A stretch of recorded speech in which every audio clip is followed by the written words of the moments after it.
So I got a comment on my last video that inspired me to make this one because I thought it would be a lot better instead of just addressing that one comment in order to make a video, because there may be other people who face a similar issue. So after I got this comment, it made me kind of spark some ideas about some things in my head. So how do you know when to let your guard down?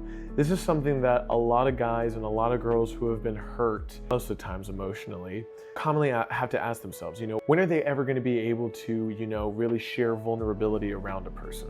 Well, I do have an answer, but first off, let me go over some key points. First off, I think people in our generation fall in love way too quickly.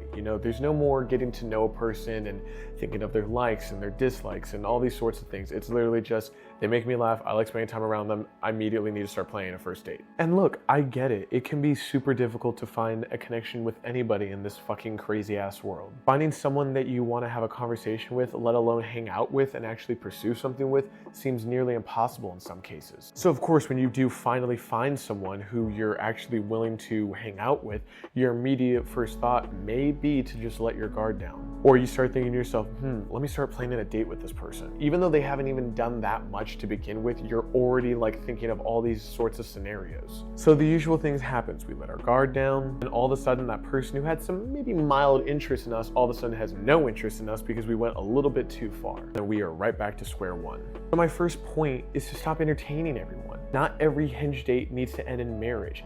Not every person you like, you need to immediately start thinking about how you're going to introduce them to your parents.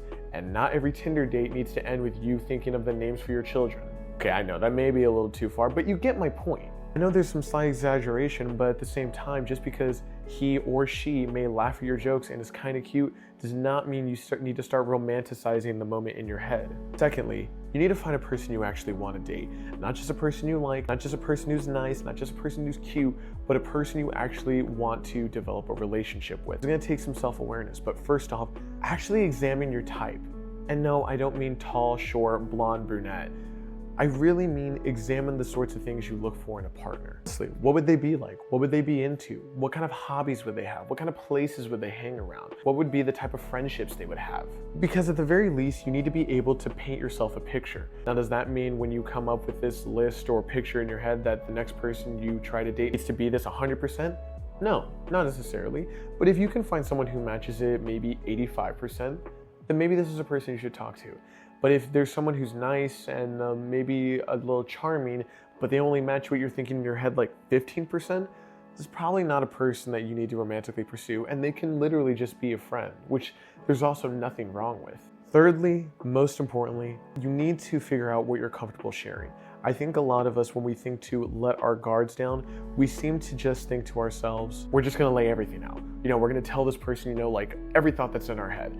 And unless you're in a long-term relationship with that person already, every person's gonna be scared of that. And to be honest, even if they are into you, they don't really care about the freaking sitcom that you're about to tell them of your life story. You know what? There's nothing wrong with sharing some personal details. Do you have a funny story about you and your friends going to a lake? Share that. But do you need to talk about your ex and how much you cherish your dog that you got right after you broke up with your ex? To the main point of this video. How do you know when to let your guard down? Sadly, I don't have an answer. Or the answer I do have, you may not like. And the answer is not going to be found in any book or any film or any TV show.